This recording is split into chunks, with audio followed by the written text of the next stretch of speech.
Salam sejahtera kepada para pensyarah dan penonton yang dihormati. Hari ini, saya akan membentang tentang projek kajian saya iaitu pencirian hijau gel bersifat antibakteria untuk kebolehurian terkawal.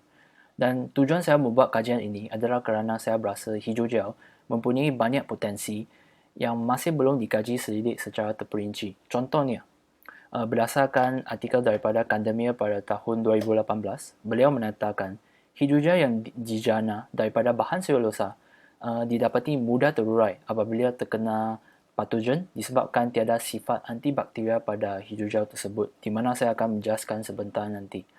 Untuk pengetahuan anda, data belakang pada slide tersebut merupakan salah satu hasil hijau gel yang telah saya janakan. Jadi, sedikit latar belakang tentang hijau gel. Penemuan hijau gel bermula sejak tahun 1957 daripada seorang pengkaji bernama Otto Wichterle, di mana beliau mengatakan hanya bahan yang mampu membendung air sebanyak 10% ke atas dalam jumlah keseluruhan bahan boleh dipanggil sebagai hijau gel. Dan perkembangan hijau gel bermula daripada jenis semula jadi kepada sintetik. Hal ini kerana hijau gel sintetik mempunyai sifat-sifat seperti kadar penyerapan air, kekuatan gel dan jangka hayat yang lebih panjang berbanding dengan hijau gel semula jadi. Tetapi kedua-dua hijau gel tersebut mempunyai kebaikan tersendiri dan kegunaan tertentu.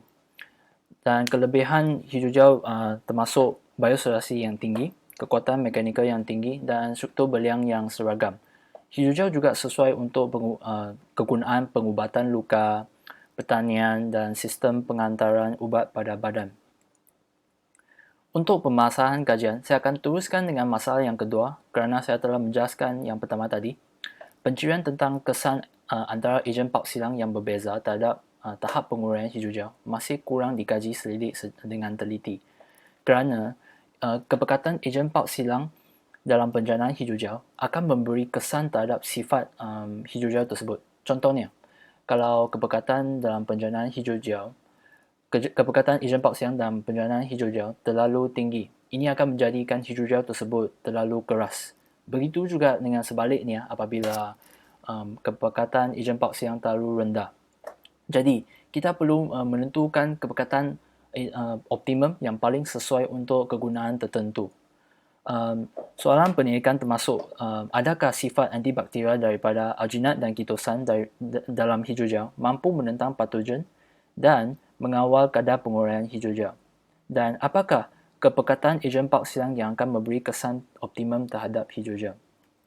Objektif kajian termasuk mengkaji kesan penambahan ejen pauk silang dalam hijau gel dan menentukan kesan penambahan alginat dan ketosan terhadap penguraian hijau gel.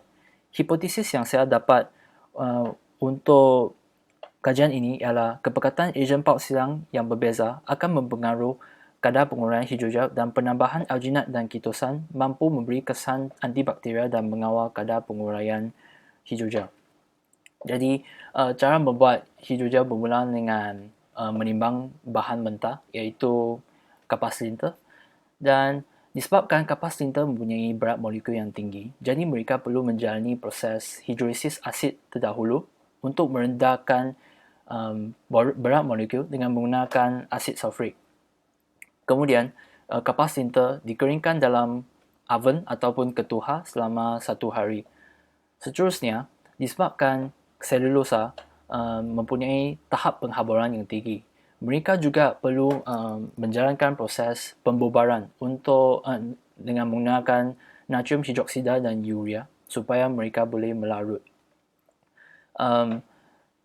Kemudian, ejen pauk silang seperti asid sitrik akan ditambah dalam larutan untuk proses penjanaan hijau gel dengan menggunakan pengacau mekanikal.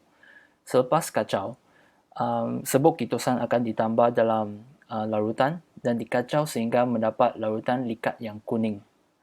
Kemudian, larutan akan dituang dalam acuan dan dimasuk dalam peti sejuk selama 2 hari untuk proses pauk silang.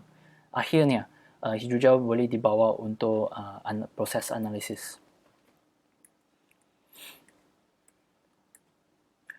Impak yang kajian ini mampu bekalkan termasuklah meningkatkan pengenalan tanaman dan meningkatkan peluang pekerjaan dalam sektor penghasilan hijau serta sektor pertanian. Dan hasil jangkaan untuk kajian ini ialah saya yakin bahawa kitosan dan alginat merupakan calon yang terbaik untuk memberikan sifat antibakteria kepada hijauja bagi kegunaan sektor pertanian. Dan dua ejen pauk silang, asid sitrik dan asid malik, didapati bersifat terbiodegradasi dan sesuai untuk penjenaan hijauja. Ini merupakan jejak batuan saya di mana saya telah mencapai 5 daripada 8 aktiviti yang telah dirancang. Untuk bajet, walaupun saya hanya perlukan 5 bahan sahaja, tetapi sesetengah bahan seperti kitosan dan alginat memerlukan kos yang tinggi. Jadi, saya akan cuba pinjam dengan pelajar PhD Prof. Sarini. Sekian sahaja. Terima kasih.